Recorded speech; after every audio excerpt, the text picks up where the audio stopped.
Gather around, Skull brothers and sisters. This is Minnesota Sports Talk, presenting Under the Lights with your hosts, Justin and Dave. Next.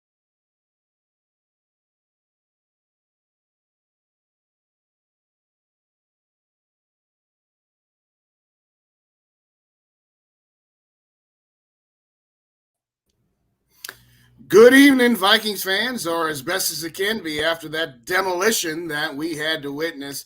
This is Justin with Purple and Gold for Days Day with Minnesota Sports Talk. The name of the show is Under the Lights. We have a very special guest this evening, Ted Glover with Vikings Report with Drew and Ted. You've seen him for a long time. He was with Climb in the Pocket, Daily Norseman, and he is Vikings podcast royalty. Ted, how are you this evening?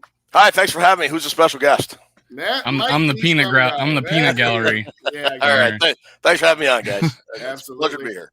So the first question we always ask is, how'd you become a Vikings fan, and how long has it been? That sort of thing.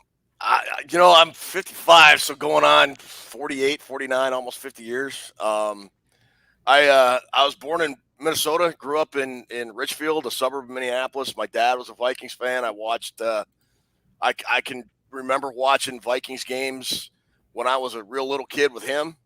So I grew up in it, been a fan my whole life.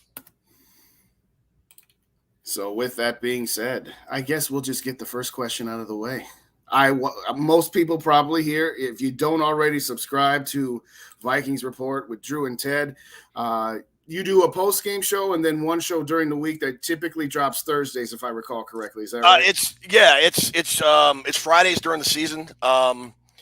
We have our studio show once a week, and then right after the game, most weeks we do a live post-game show called Vikings Report Rewind, and that's with, of course, my co-host from Vikings Report, Drew Bunning, and then our good buddy and the founder and lead blogger over at the Daily Norseman, still Christopher Gates. There you go. So if you don't already subscribe, although if you're tuned in to Purple and Gold for Days or Minnesota Sports Talk, it'd be hard to believe that you don't already subscribe. But if you don't, please subscribe to Vikings Report with Drew and Ted. That being said, give us your unabashed and unfiltered take of this monstrosity that we had to witness here. I mean, other than terrible, I don't know what you could say. It was just poorly coached, poorly prepared. Well, I mean, maybe they said they were well prepared, but poorly executed, unable to get any momentum going whatsoever. You know, on our post-game show yesterday, Drew and I were talking. It kind of felt like Super Bowl 11. You asked me if I remember any of the Super Bowls before we came on. And if you're old enough to remember Super Bowl 11, it really kind of had that vibe. You know, had that block punt early on. Right. Vikings couldn't convert. And at least they got a field goal out of it instead of a fumble on the goal line. But Packers immediately returned the kickoff for a touchdown, and it just, God, the route was on, man. I mean, it was just bad all the way around. I kind of had a bad feeling after we didn't punch it in for the one because of the choice we made on the play call on the third down.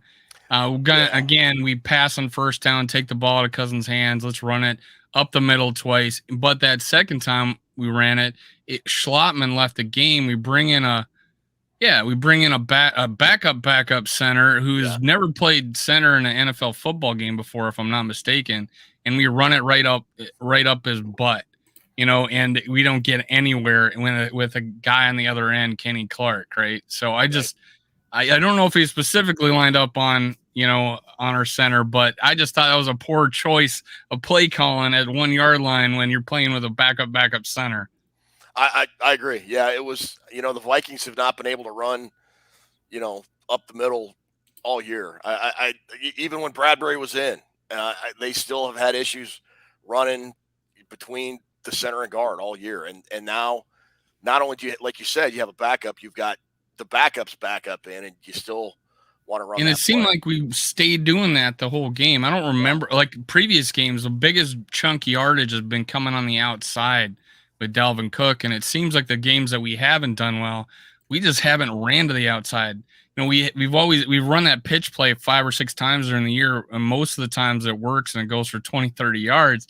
But we didn't seem to run the ball on the outside at all. And our leading rusher was Kirk Cousins. That can't happen going into the playoffs. Yeah, that's a recipe for disaster. Ugh. It was bad. I felt it right when the Packers returned the kickoff for a touchdown.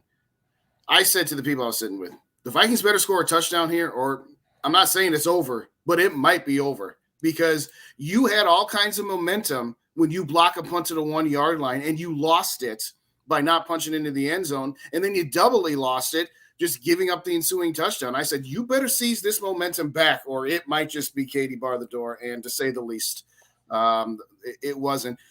Thought process on this. I still maintain that even though this defense is very, very mediocre at best, at times when they're getting turnovers, but bad at others, if you really break it down. Now, mind you, the Packers didn't try in the fourth quarter, but you gave up 13 offensive points in the first half. You gave up 2 touchdowns in the second half. If you gave me door number 1 is 27 points given up by the defense in Lambeau Field to Aaron Rodgers, or take your pick is to see if you can get better and worse, I'll take 27 points on the road. What did you think of the defensive performance on there from the standpoint of what's to be expected from them? I thought it was pretty good. I mean, the first 2 touchdowns Green Bay had was the kickoff return and then the interception return. I mean, the defense played well. And by the fourth quarter, they got gassed and they started, giving up big plays, but they kept the Vikings the Vikings defense kept them in the game for the first quarter and a half. Even after those 2 return touchdowns, it was 14-3, and the offense just kept turning the ball over. They couldn't get anything going, and I have a hard time putting a lot of the blame for yesterday on the defense, other than the fact they got gashed in the running game. I mean, Aaron Jones, I think it only had 11 or 12 carries for 110 yards. Yeah, he's the first 100-yard rusher of the season. Yeah, I mean, the Vikings, look, the Vikings cannot run the ball and they cannot stop the run, and that is very concerning this late in the year for me. Those are the 2 biggest red flags as we head to Chicago and then the playoffs after that. I think it was brought up that the like Spike Gate, like we have notes on the lockers apparently of saying recommendations that wear your 7 stud cleats or whatever, and we're seeing Justin Jefferson. We're seeing Justin Jefferson change his cleats in the first half on the sidelines. It's almost like, hey, we've been playing here before. This isn't our first rodeo in Green Bay. Our equipment manager's been here for years. We were seeing guys slipping and sliding, especially Justin Jefferson slipping and sliding. And it definitely, I thought, held him back in this game and made it easy for Jair Alexander to hold on to him. I mean, it just seems like when we said that we maybe weren't prepared, you brought that up at the beginning. Yeah, I feel that way. Like, hey, we need to make sure everybody's prepared, including the equipment. That's like, step 1. I felt like that. So do you feel like this is just hey, we'll not make this mistake again? Thank God we didn't do it in the playoffs. What are your thoughts on, being prepared, even simple things like that?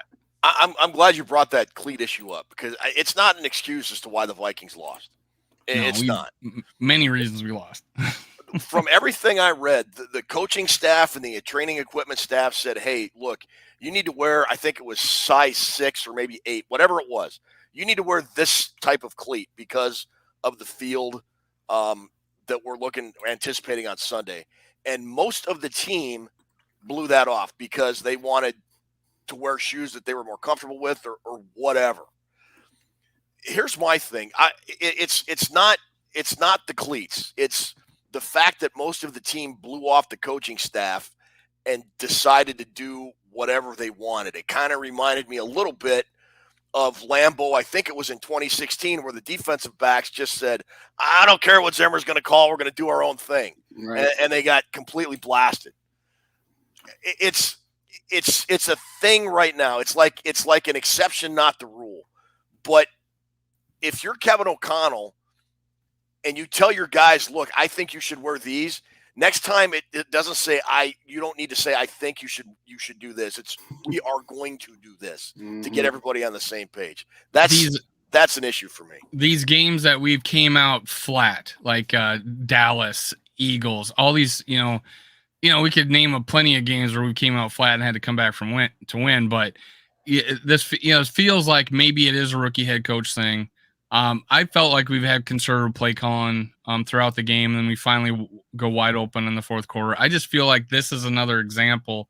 Hey, yes, he needs to say yes. We need to do this. We need this is he needs to put his foot down. He needs to set the ground rules. He lets them do all those fun things like wear chains coming home from the away games. But these are the simple things. These are this is the no-brainer stuff. This is the stuff you need to listen to me on. There's no clowning around. You don't need pretty-looking cleats that you had your dude design. Have them paint on the 7 cleats too. I don't care. You just need to wear the right cleats, not make them look pretty. Yeah, that's what I felt. I thought maybe that it was for aesthetic purposes rather than what you needed to do. But we beat a dead horse with that one. Now, tell me a little bit about you wrote for the Norseman, the Daily Norseman. Daily Norseman. How long did you do that? God, like 10 years, I think. Yeah, Chris Gates let me hang around there for 10 years.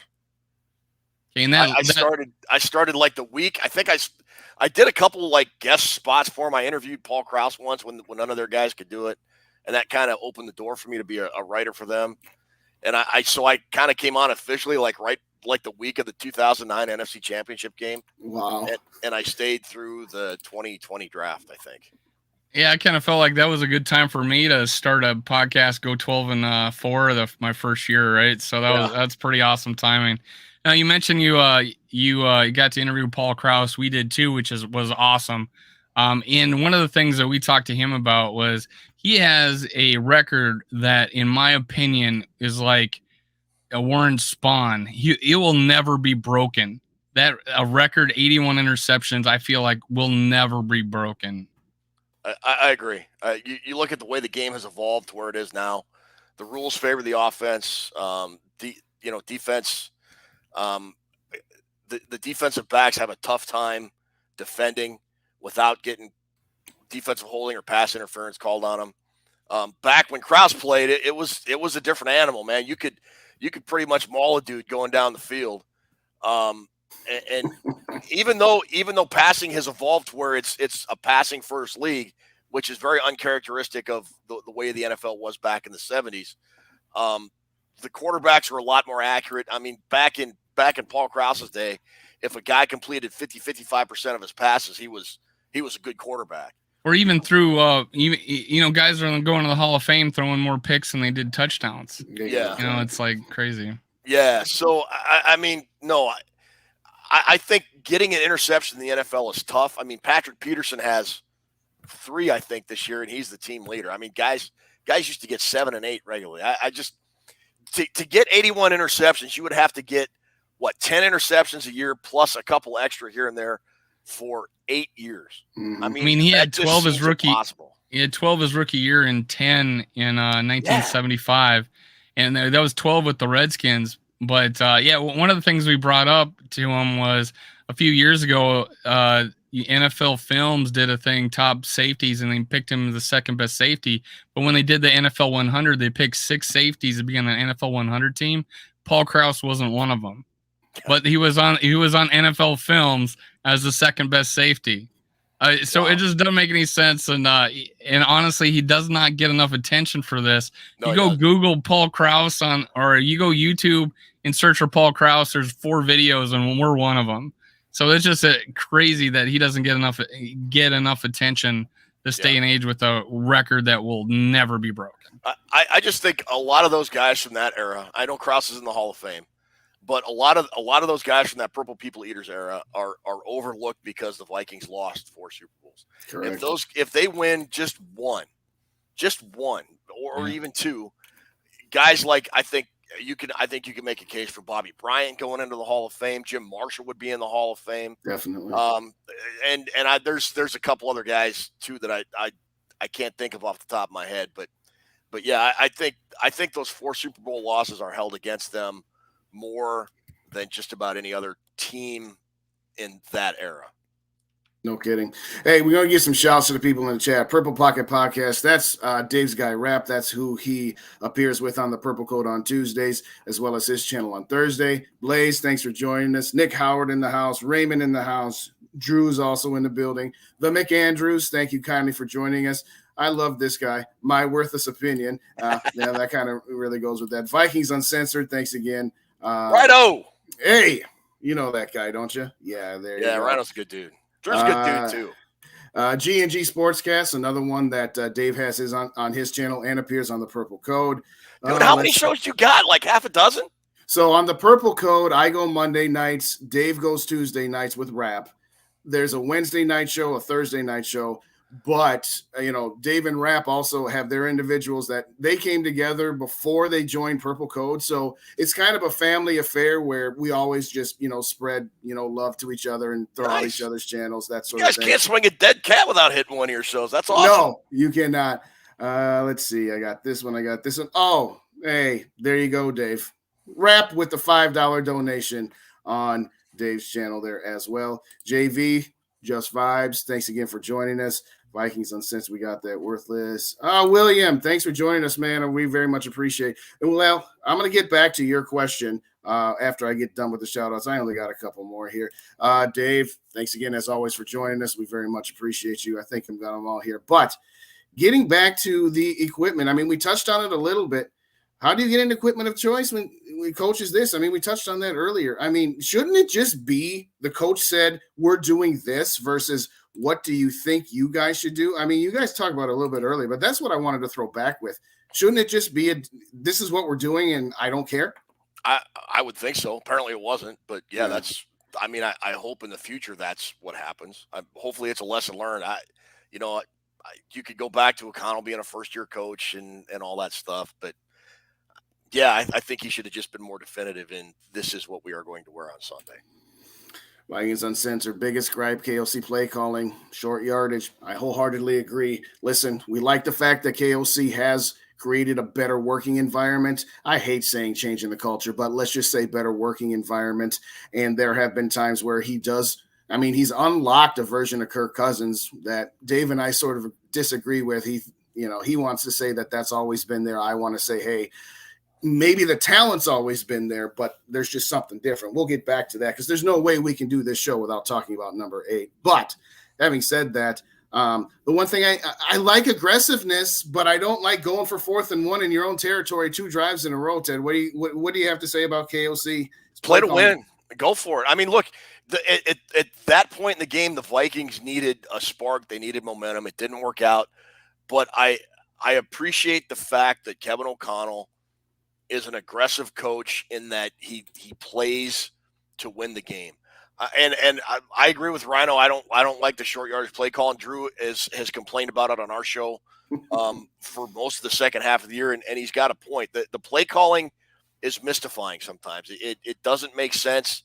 And neither of us can really understand why they can't do anything in the first half against the Colts, for example, and then can't do anything wrong in the second half. I mean, why can't they be more consistent? That would be my thing is the consistency of the offense. When they're on, man, it feels like they're unstoppable. But when they're off, it feels like, us 3 and 8 other guys could get them to go 3 and out. It's just frustrating. It is the ultimate example of feast or famine. They look like usually the first drive or 2, they get a touchdown. And then they're asleep for a quarter and a half. And then they just absolutely dominate starting with, maybe 5 minutes left in the third quarter into the fourth. And that to me is when you have the defense that you have, that's going to get you some stops and it's going to get you some turnovers. You can't have a lull like that. And I don't know what it is. I don't know if it's play calling. I don't know if it's the halftime where they just get out of rhythm.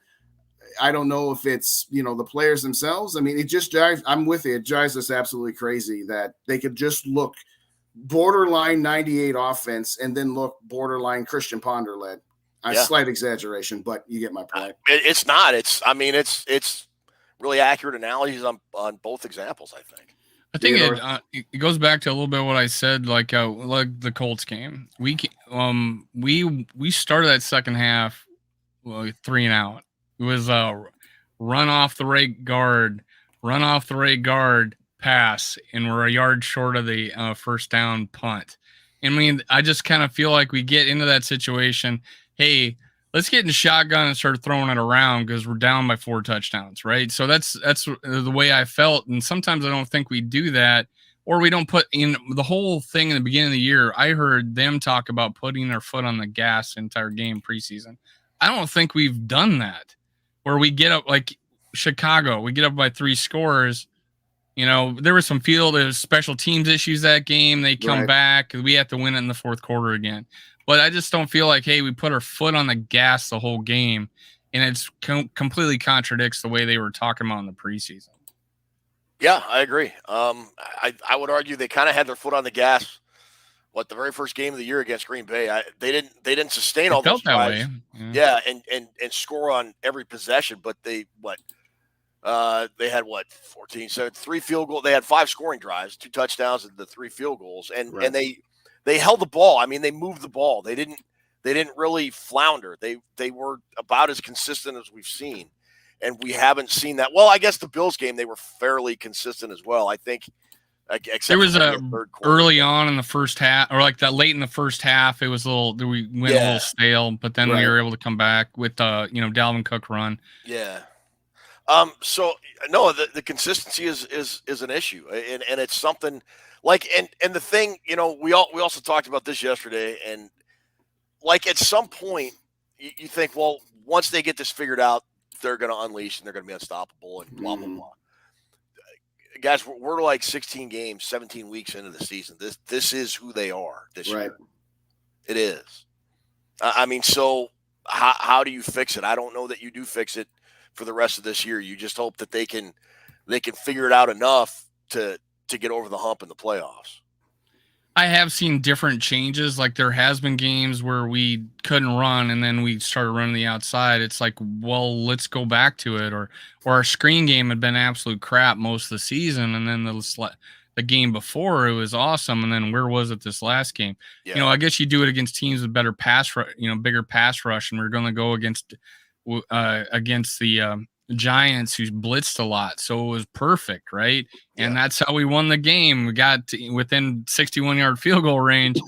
I know you compared it to the Minnesota Miracle back in the day with the U.S. Hockey beating the Russians, but it was things like that we did adapt, we did improve. Now some of the things that happen is our offensive line's pretty struggling a lot of the game, but seems to lock it down in the fourth quarter quite a bit. Now we're looking at a third string center that couldn't remember the snap count, it seemed. And we got Oli Udoh played right tackle, who I think did fairly well when he came in, because it was quote a significant injury to Brian O'Neill. Are we going to have to adjust the way we play with these backup linemen in there? And Bradbury's not playing in the Chicago game either, probably. Yeah. So we're down to 2 starters. Yeah, I think they're definitely going to have to. I mean, you've got the entire from center right guard.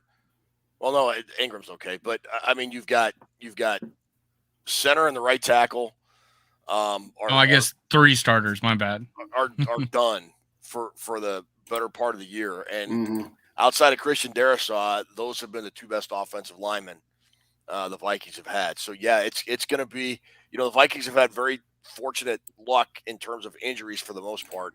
This really couldn't come at the worst possible time. Yeah. I mean, so yeah, they're going to have to figure something out, but they're not going to postpone the games until until Bradbury and O'Neill can play. So Chris Reed better figure out a snap count, and they better sign somebody to back up Udoh. And I'll say Oli Udoh as a backup right tackle was a hell of a lot better than Oli Udoh as a starting guard.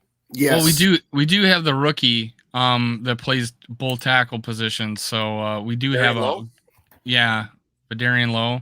Yeah, you want to throw that dude in? I don't. But you know what? Hey, he's been on the team. maybe we can bring back the signed JC Treader rumors that everybody was. There you go. This summer. Yeah, that would have been awesome. Well, I guess for me, what I would say is this: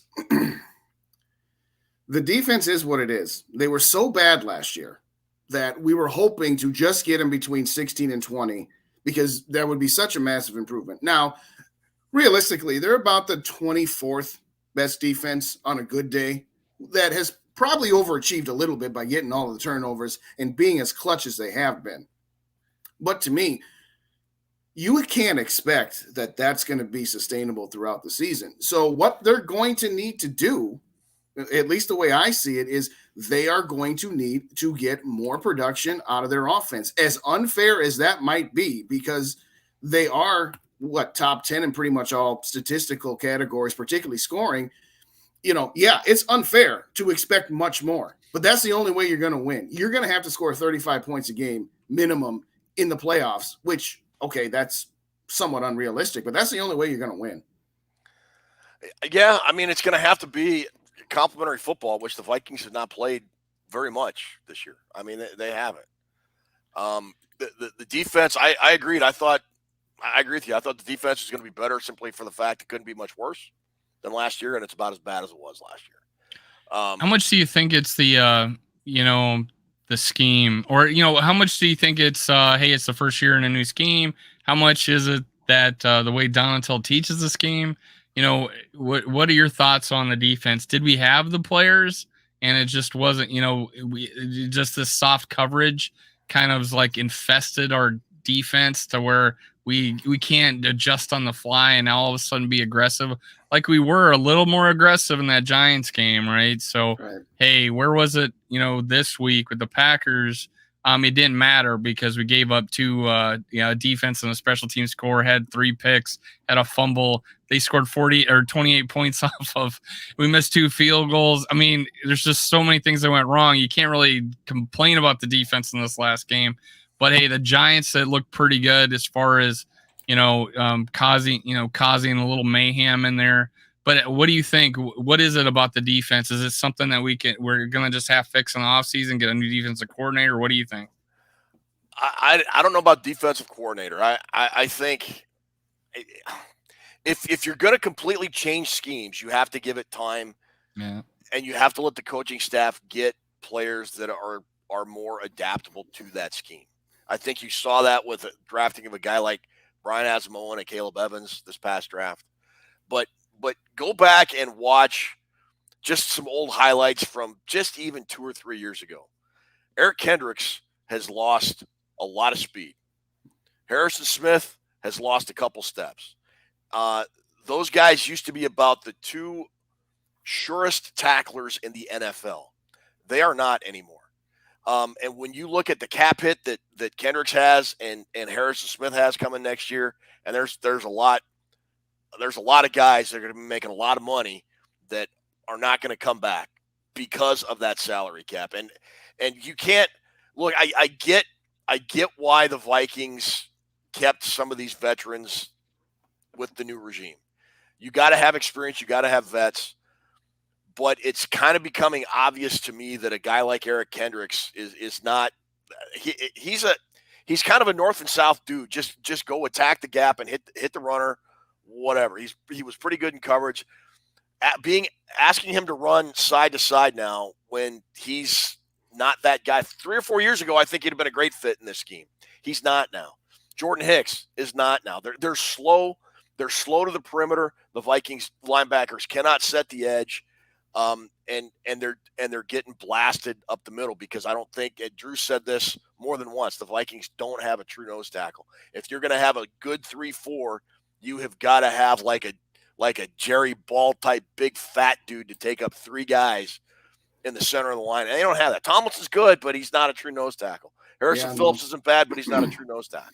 Eric Kendricks reminds me of like the last 2 years of Brian Urlacher, where he could still diagnose the plays, but he couldn't get there, and he'd be pointing, Lance, they're going that way, and say, here, you get out there, because he could still run. No, one of the things my compatriot on my Monday show and I both agreed with once they got rid of Mike Zimmer was no more sacred cows, okay? And the guys you're talking about are sacred cows. We all love Harrison Smith. We all love Dalvin Cook. We all love Adam Thielen as another example, and Eric Kendricks, as you said. But there's going to have to be some hard choices made. And as fans, you got to remember you're cheering for the team, not for the individual. I'm not saying I don't want Harrison Smith on this team, but not at that salary. I mean, Thielen's going to make almost $20 million against the cap next year, and that's just not going to work.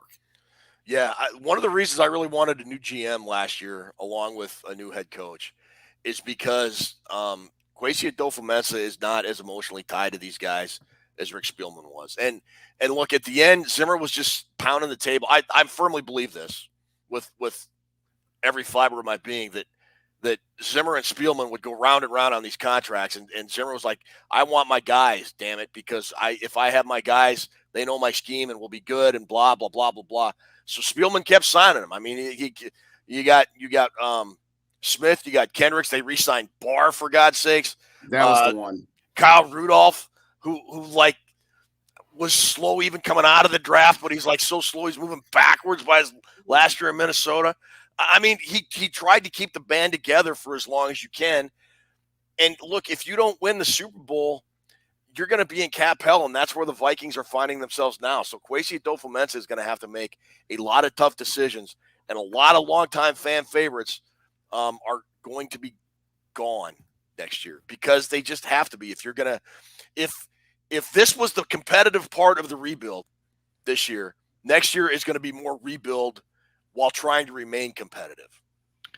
One of the things you brought up here is you mentioned some names here, which Harrison Smith. Well, hey, look at what we got coming up. I'm playing well. Josh Metellus and Lewis Cine, unfortunately, had that season-ending injury. So we got some guys that could replace a Harrison Smith. And you mentioned Kendricks. Well, you mentioned Asamoah, which was, I thought a great draft pick because he's a East and West guy, like you're hoping, can cover a lot of ground.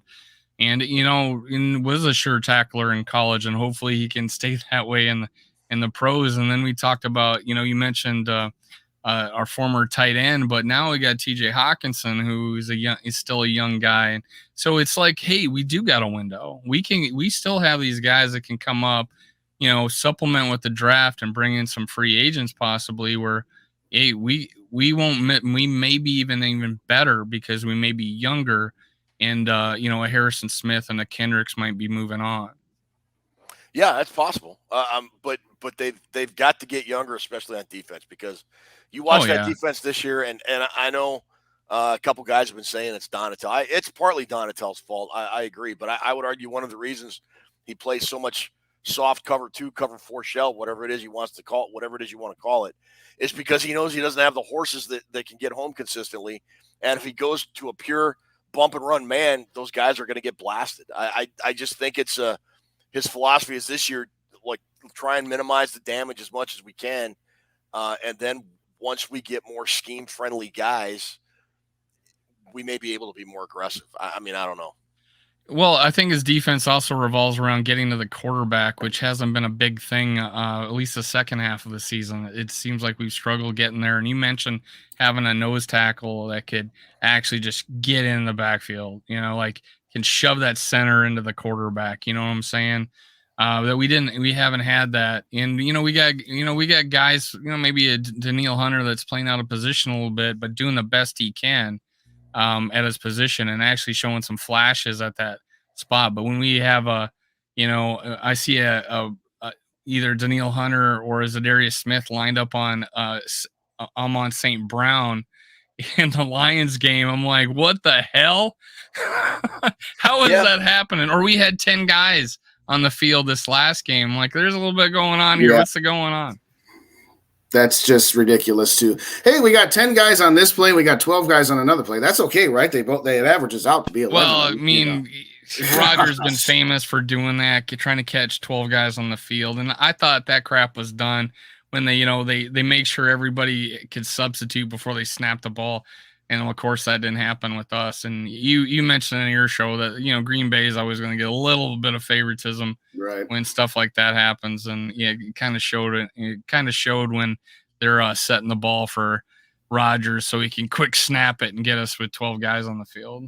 Well, I mean, for everybody griping about Ed Donatel not being creative, the 10-man defense was very innovative. It didn't work. It was very innovative. It was. And the only reason that I got the first down is because Kendricks fell down because he slipped on the freaking turf.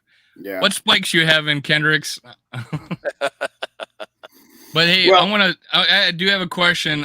Switching a little bit to offense, we talked about some really nice young players, Evans and Asamoah. People have been dogging on this last draft because of the injuries, like Lewis Seen and Anderby Jr., but we got a starting right guard out of it. Asamoah is playing a lot better. Jalen Naylor has 5 catches for 5 first downs and in a 47-yard touchdown this last game. I was pretty high on him, 6th-round pick. Kind of reminds me of Diggs when not as a talent, but as the fact that he was hurt all his college career and fell to the 5th round. And hey, Naylor was hurt all his college career, broke his hand his senior year. He was on the 1,000-yard season. Showed a lot of talent. You watched the Big Ten, Michigan State. He's making one-handed grabs. He's wide open. He's fast. He's making people miss, breaking long passes. I seen him do fade in the back of the end zone. A lot of talent there. He has a 30-inch, 8-inch vert. His name is Speedy because he was a track star, state champion. This guy gets on the field and has got 5 catches, and he's averaging 24 yards a catch. So what do you think about Naylor's future? Because we've been saying that we don't have a true number 2 right now. Hey, he might be on the team. Naylor, I don't even know her, but sorry. Waiting for that. I just served that up like a softball. Dumb it, dope. Sorry. No, I would take the look. It was great. 47-yard touchdown. He caught a great pass by Kirk. Naylor ran a great route. I get it. That one throw and catch does not mean he's a wide receiver 2 guy. Right. Justin Jefferson's clearly wide receiver number 1, probably the best in the league. They do need receiving help.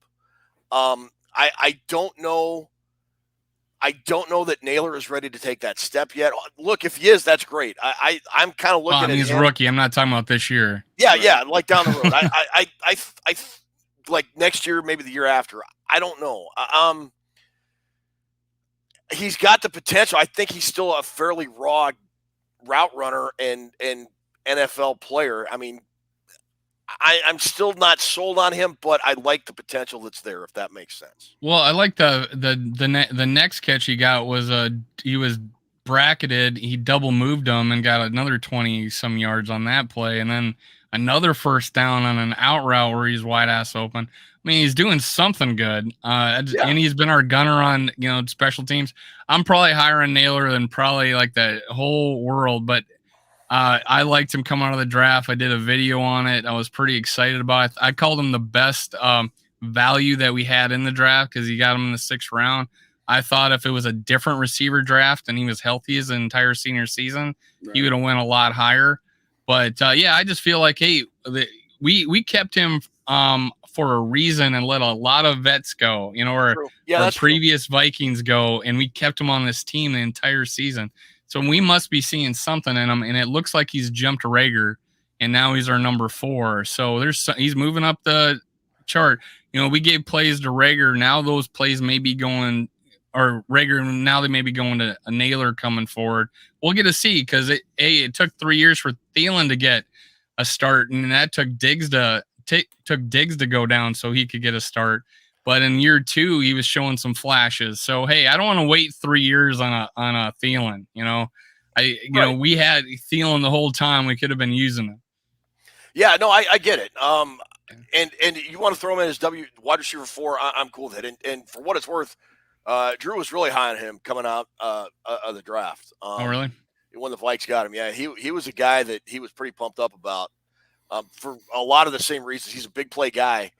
I just worry that, I think the Packers were pretty much resting their starters by that time. Yeah, too. It was garbage time. Let's not do too much. The safety that missed the tackle has 3 picks on the year and started like 12 of the 16 games. So the safety that missed him, he was a starter.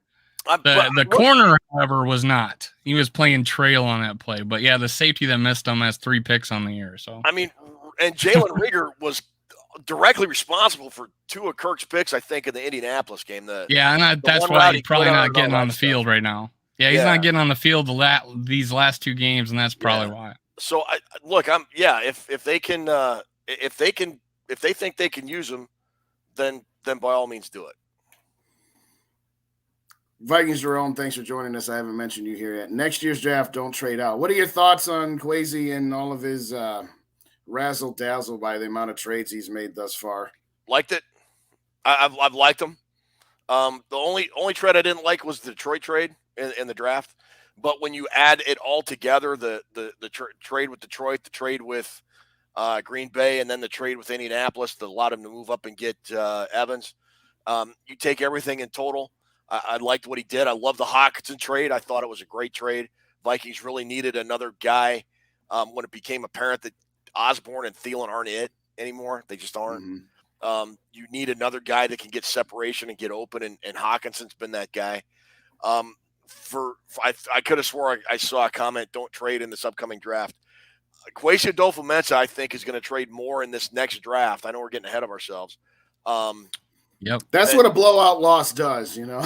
Well, I think he's going to have to, because right now the Vikings only have, I think, 4 picks. They got a first rounder, a third rounder, a fifth, and a sixth. I mean, the second round. We might have 5. I can't remember. I think we maybe gained 1 back, that kind of thing. Yeah. So they don't have a full complement of picks. So I don't. Yeah, he's trading down. He's going to accumulate some picks, I think. Because the Vikings, look, they have a lot. They have a lot of needs they need to address. And if they're going to have to make some tough decisions with the salary cap and contracts, which is probably going to add some dead money to the back end of their cap. So he's going to have to replenish that as the roster gaps with as much draft capital as he can get. So I think he's going to be wheeling and dealing on draft weekend. And honestly, he's hit some late players. I feel I'm a big Ty Chandler fan too. I think he was in a running back by committee at Tennessee, but when he went to Carolina, I saw vision. He runs a 4.3 something. I see, and he was known to be a receiving running back. I think he's going to be perfect. I said he's going to be our starter in 2024. I think we're going to try to work something out with Dalvin this offseason. But he's another big cap hit. But I think those 2 guys, Naylor and Ty Chandler, waiting in the wings. But immediately we got our, Ingram, we got Asamoah, Evans. Hopefully, Scene makes a full recovery. And honestly, I'm not giving up on Andrew Booth Jr. I think some people are. Yeah. Because he's been injury prone like crazy. But talk to me after next year, okay, about busts. I'm gonna these rookies all got hurt early in practice in preseason, and now we're starting to finally get to see him on the field. And Asamoah is going to be a starter on our team for a long time, I feel. And Evans, he may not start, he may not, but I feel good about having Evans as on the depth chart of our cornerbacks. No, I agree. Julian, thanks for joining us. Got to get some shout outs here real quick. Vikings Jerome, I appreciate you. Here's the deal. Are Hawkinson's drops starting to be concerned? My worthless opinion has a good point. Is it just, what do you think, Ted? A little bit. But that was, Hockenson, I don't know that he had this many drops in Detroit, but in Iowa, he dropped an occasional football or 2. It wasn't like a complete. This isn't completely out of the blue for him. The amount of drops he had yesterday was kind of concerning.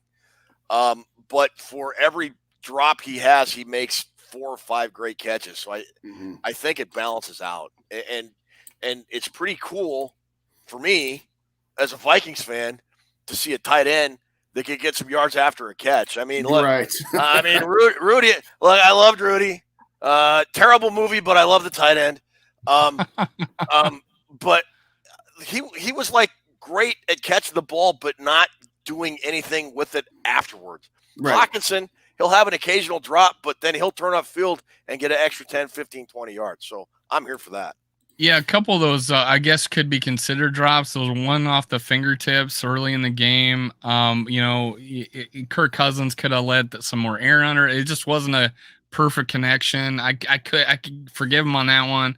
And then the tip pick 6, he was getting hit at the same time the ball was coming in. I don't know. But yeah, there's been other like that. What was it? Was it the Cowboys game that he missed that touchdown early in the game? They were going to kill us anyways. Right, we weren't up for that game.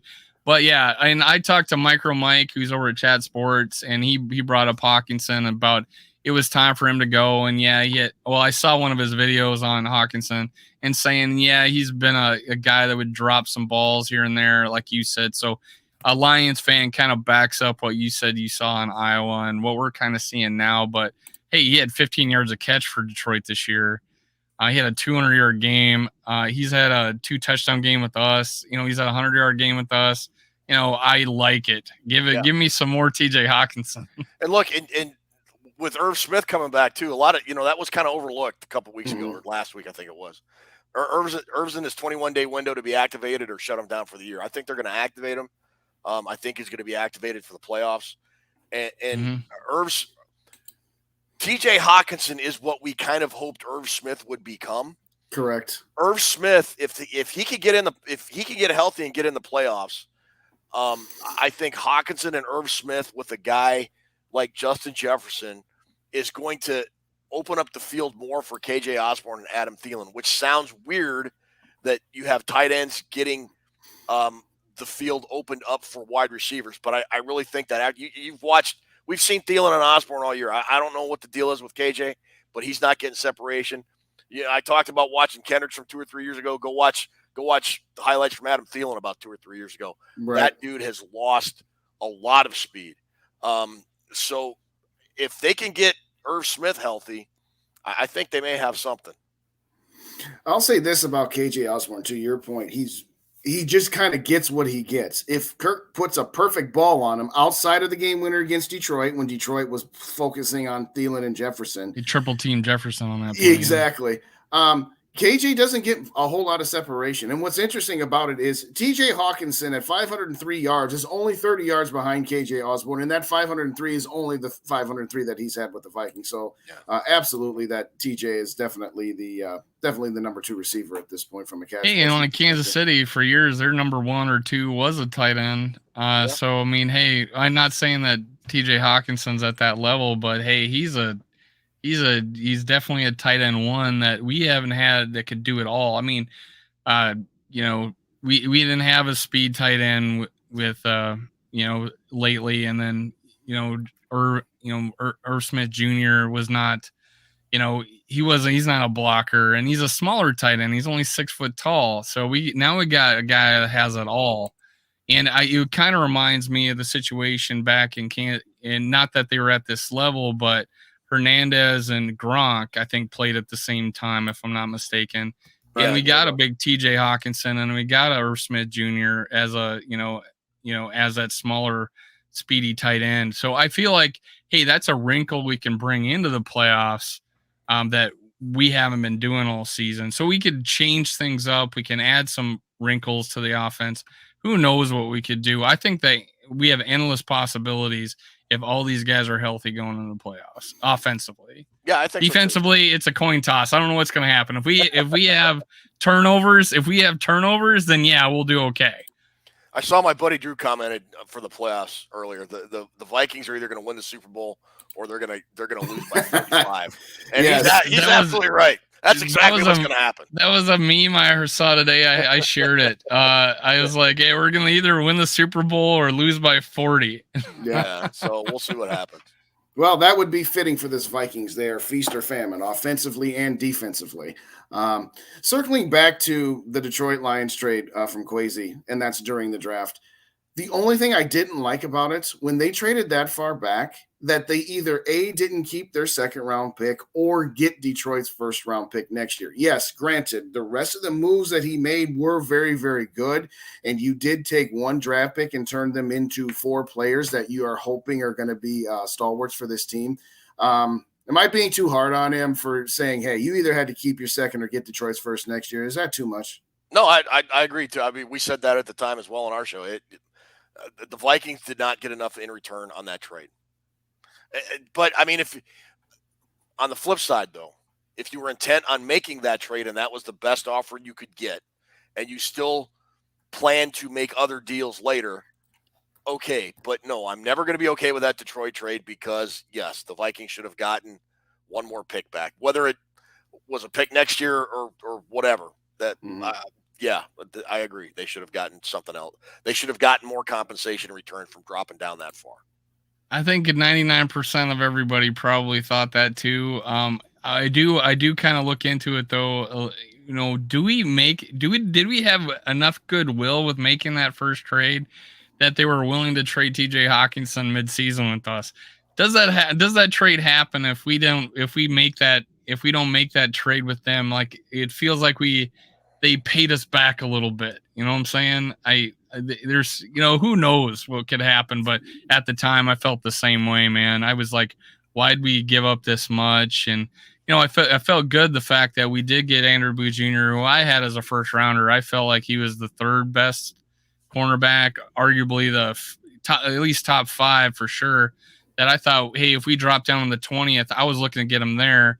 Hey, you're picking 32. Oh, let's get him there. Oh, we didn't draft him. Oh, we traded down. Now we're never going to get him. We trade back up. We get him.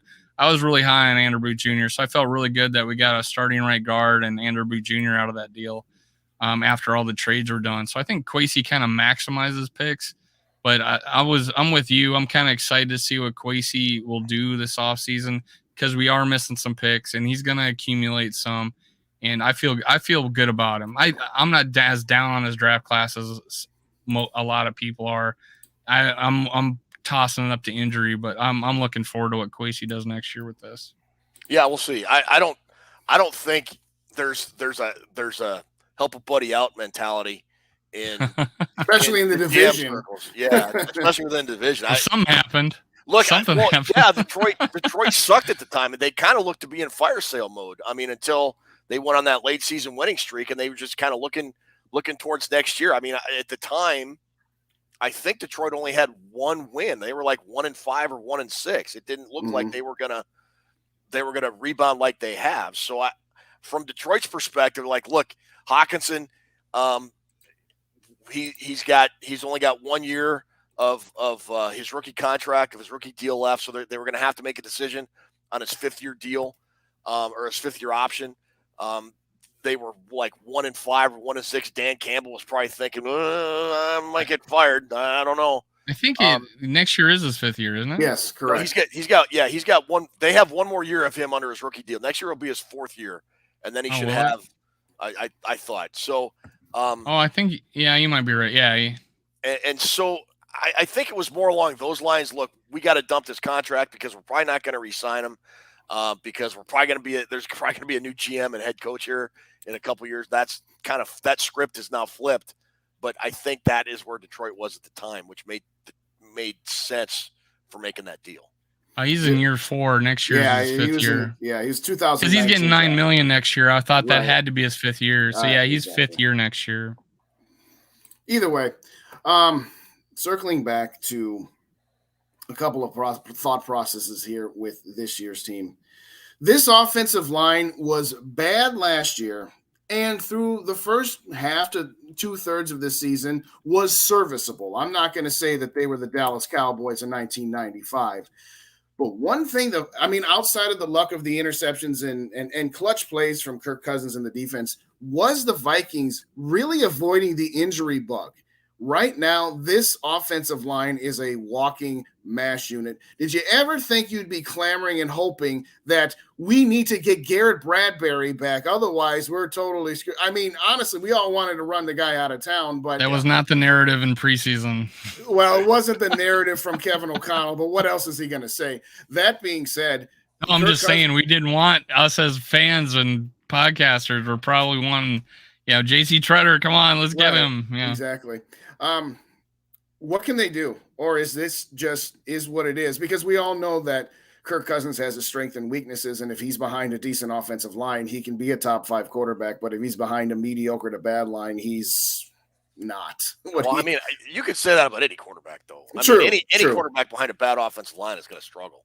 Right. He's 5th in yards and 4th in touchdowns, and he's doing it behind this offensive line. So I don't know where you're going with that one, but where I'm going, he was the Pro Bowl last year under this offensive line. So I feel like, hey, he can do it, and he has done it with this. Most hits in the year, 4th in sacks against. He's been doing it with this offensive line. Do you think he can continue to save this offensive line? Or what's your feelings behind it? Can Kirk continue to save this offensive line? By getting, one of our guys says, "Hey, we should be doing 3-step drops, get the ball out early, things like that." They need to recognize what the limitations of this new offensive line is and try and play to those strengths. If it's 3-step drops, if it's quarterback rollouts or waggles, whatever. Again, we hit this yesterday. Why aren't the Vikings doing any rollouts? It used to kind of be the staple of their offense, and they really have gotten away from that. And I think they're going to have to move the pocket a little for Kirk in these next couple weeks and into the playoffs. Simply for the fact you got Chris Reed and Oli Udoh, and they're not, they're backup guys. I mean, they are what you'd expect backup guys to be. They're serviceable, but they're not great. So they're going to have to do something to limit those weaknesses to the best of the offense's ability.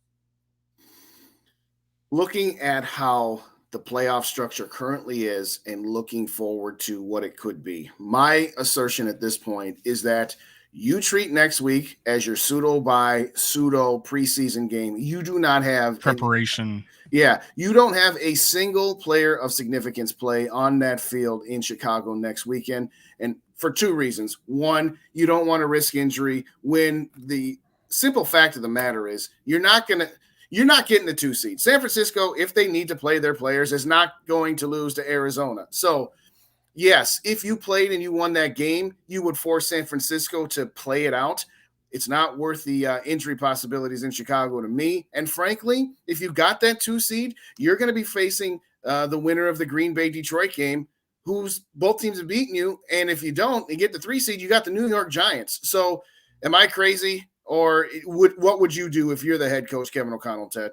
I'd rest my starters. I'd rest as many of them that was practical. I think I'd start Nick Mullins for sure. I'd probably start Alexander Madison. I'd probably keep Jefferson and Thielen out for a while. I'd definitely play Reed. I'd definitely play Udoh. I'd play the rest of the offensive line probably for the first half, and then just kind of on defense, I'd probably rest Hunter and Smith. I just think I'd rest Kendricks and start Asamoah and just to get him some playing time, and just go. And I might do that anyways, and just kind of play this as a glorified exhibition game. I personally think it's the prudent thing to do too. I think there's value in the idea of, hey, let's get it right, come out there in like a preseason game where you do play your starters to get that rhythm back. But yeah, it's just because of how this last game went, honestly, is the only reason I would say that.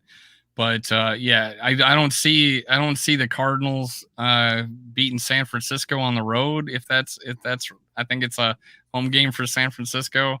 But I honestly I think KOC is going to go for the win. I don't know. I just feel like that's what's going to happen.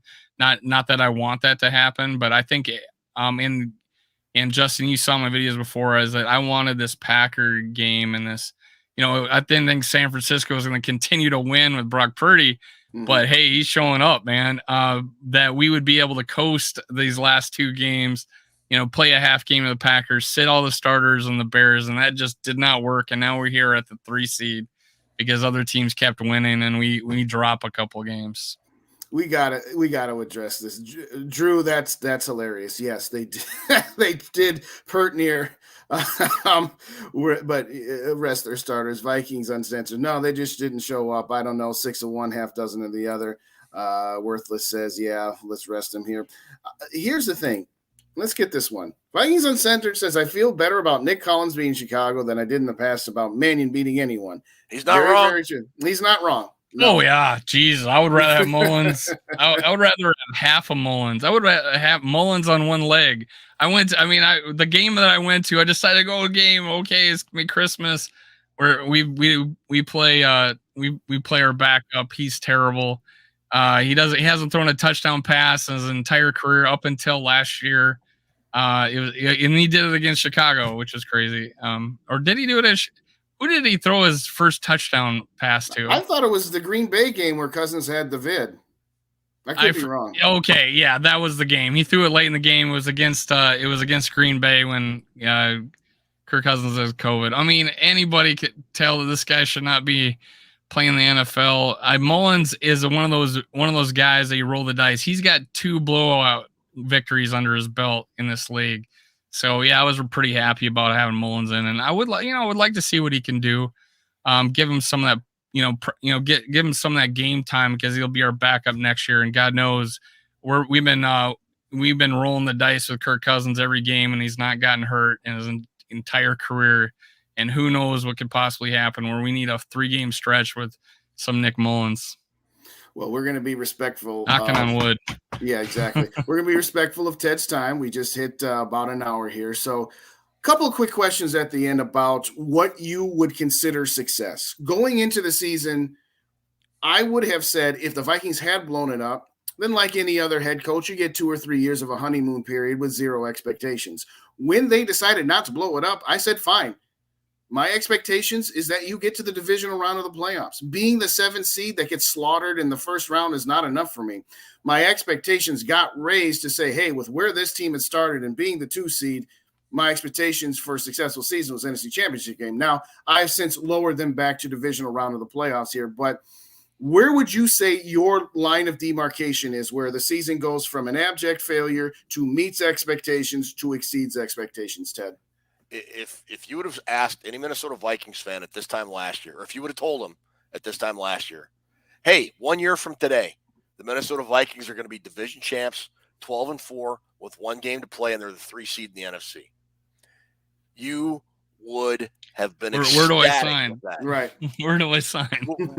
You would have been ecstatic with that. So I'm already considering this season a success. And like for me, everybody says, "Well, oh God, you're not demanding enough, and the goal should be the Super Bowl every year." Shut up. Just shut up. Yes, you're right, but shut up. Because the last 2 or 3 years of Mike Zimmer were the Minnesota Vikings getting closer or farther away from the Super Bowl. They were getting so far away. Like they were going so far south, they were starting to turn north again and then go south again. That's how far away from the Super Bowl they were getting. They are under Kevin O'Connell. The Vikings are now getting better. They are getting closer to the Super Bowl. They have a ways to go. I don't think they're going to get there this year. I think they will win their wild card round. The divisional round is going to be tough no matter who they play. I'm not optimistic because Philadelphia they've lost to. They got their brakes beat off by Dallas. San Francisco looks damn near unstoppable now that they got Christian McCaffrey. And look, the Giants game is going to be a tough game. They barely beat the Giants. It was a 61-yard field goal. They beat them last time. So, but I still think this season is a success. Like when I was kind of rolled my eyes when I heard competitive rebuild, but it worked. I mean, it worked. You can nag and you bitch and complain all you want about, well, the Vikings look crappy in 4 games. Okay, they won 12. I mean, I thought going into this season, if they won 9 games and snuck in, and they're trying to do what Green Bay's doing right now. If they did what Green Bay was trying to do right now, win and in on the final weekend to get the 7th seed, to travel to the number 2 seed, and probably get their ass kicked, I would have thought that was a successful season. They're getting a home playoff game and they're division champs. I love it. I think we were pretty happy when Zimmer went, at 7-9 his first year when he lost Adrian Peterson for the first, for 15 games. Right. I'm like, we were probably pretty happy about 7-9 and that defense turning around. And then the next year it got better and better. But yeah, I mean, 12-4 right now. I honestly, because of the strength of schedule, I predicted 12-5. And it's about to happen probably if we don't beat the Bears. And I'm ecstatic that we did this year. Do I think we're going to win the Super Bowl? No, but do we have a chance? Sure. Everybody's got a chance once you make the playoffs. And we've proven that. I mean, 87, we came to the NFC title game with, beating a 12-win team and then the crushed San Francisco 49ers. Things like that. We have a puncher's chance just as good as anybody getting this league. We can put it together, but we're gonna have to change things going in the playoffs. We got to put some wrinkles in. We got to like we said, get rid of the ball quick or where the rollouts are. You know, I think Kirk Cousins' superhuman ability is to roll out to the left. Who rolls out to his left and throws with accuracy better than Kirk Cousins? That's right-handed. It's, you know, things like that. And, you know, he showed it the other day with KJ Osborne in the, you know, the end zone against the Giants. But yeah, there's a lot of things that we could do, you know, in the playoffs with this team, even with bad timing with the injuries. But yeah, if we go in the end of the season 12-5 and play really tough in the playoffs, I'm not gonna dismantle the team. No, I'm like, hey, we got a good team. Look what we did. We won 12 games. We can do it again. We have 12 of our games next year have teams that have 500 or worse records right now. 12 of our games next year, 12 of them have 500 or worse records. So, hey, we got a shot next year, too. Not giving up this year, though. No, not at all. All right, Ted, here's a scenario for you. The Packers win, get the 7th seed. They go to San Francisco. San Francisco, a team that has had Green Bay's number in the playoffs, went into Lambeau Field last year. Vikings host New York, and Tampa Bay hosts Dallas. Would you cheer for Green Bay to beat San Francisco so that you would have the winner of Dallas and Tampa Bay? Or would you say, no, I would rather take my chances in San Francisco? I don't care what other teams do. I mean, I'd like the Vikings to have home games as much as possible in the playoffs. I think playing at home is important. So whatever gets the Vikings a second home game or even a third home game, if it gets to that point, I'm for. I don't care if San Francisco beats the hell out of Green Bay or vice versa. I don't care. I want the Vikings to be playing their best football and everybody to be scared of the Minnesota Vikings when they play them. That's what I want. Micah Patriot, Mike Castellino asked me, would you rather the Vikings lose to the Giants in the wild card round or lose to the Packers in the NFC Championship game? And I said, well, no, neither. But that would be very Vikings-like to have this kind of season. Sophie had better choices than that. My God, man. Yeah, I'm just like, seriously? But it would be Vikings to get to the NFC Championship game with this much unexpected success, winning the division, having the Packers one more loss from being dead and buried and Jordan Love playing, and then lose them in the NFC Championship. I don't know which one would make me throw up worse, Ted. I think Detroit's beating Green Bay anyway, so I would love it. I can root for Detroit against Green Bay. I can do that. Want to thank everybody again who's gotten in here. I haven't got some names out here. I'm going to say this, Anthony. Yeah, the team from Wisconsin got away with some stuff. The refs had zero to do. We got dominated in both of the trenches. All aspects of the game. All three phases. Yes, I know. Body slam. Okay, yeah, sure. But they threw a flag on that play. Yeah, the Vikings need to hire 49er staffers for defensive coordinator. I will say this. Part of the reason San Francisco is as successful as they have been is that they have so many great players on both the offense and defensive lines that, yeah, a lot of coaches can be successful with that because that's where their team starts. And that's why, Mr. Irrelevant is able to be as successful or competent as he can. He's behind one of the greatest offensive lines. Let's say you, Ted. Yeah. I mean, look, I know Philly's the number one seed. I think San Francisco's the team to beat in the NFC, though. I agree. They're good. They're good. Scary. Yeah, okay. I don't know where he's going with that, so I'll just leave that one out here. Well, if you have not already subscribed to the Vikings Report with Drew and Ted, it has been an absolute blast. Thank you so much for your time here today, Ted. We try to keep this within an hour, and we're already at an hour and 10 minutes here. So we'll just let you have the floor to say, hey, final thoughts on here. But if you don't already subscribe to Vikings Report with Drew and Ted, please do so. Obligatory shameless plugs. Purple and Gold for Days is me. Minnesota Sports Talk with Dave.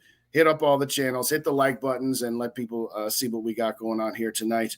Anthony says this: Detroit is good enough to beat that. Yes, if it was in Detroit, I would like Detroit's chances. I don't like Detroit's chances on the road in January. But Ted, take us out here. Final thoughts. Empty the notebook. What say you? Well, first of all, thanks for having me on, guys. Really Absolutely. Enjoyed it. Yeah, the Vikes.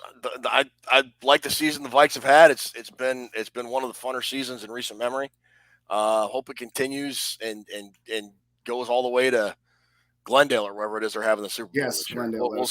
We'll see what happens. I mean, let's just figure out. Let's just get past Chicago and then try and get as healthy as possible for the playoff game, the home playoff game, which really nobody saw coming at the beginning of the year. Say what you want, but nobody did. You really didn't. If you did, you're lying. Right. I'm kidding. Or you're Paul Allen. Or you're Paul Allen. Yeah. Yeah. I'm having fun watching this team. Finally, it was like watching this team was like chewing glass for last 3 or 4 years of the Zimmer regime, and this is a lot of fun. So I'm having a good time. This is exciting. Yeah. I'm happy. I'm happy this year ended the way way it went, man. There's a lot of exciting things. A lot of good things happen this year. Mm-hmm. I mean, we all are of the mindset that we just want to see the Vikings win one Super Bowl before we die. Just one, you know, and everything after that is gravy. But don't be – and what's that phrase that you guys have, that people who are just never happy the ESAT, everything sucks all the time crowd? Yes, ESAT. Don't be an ESAT where everything sucks. The Vikings could be 16-0 and rest their starters and get one loss, and the ESAT people, everything sucks all the time, would be complaining about that. Well, Dave, anything else before we wrap this up here? No, man. Ted, thank you for having.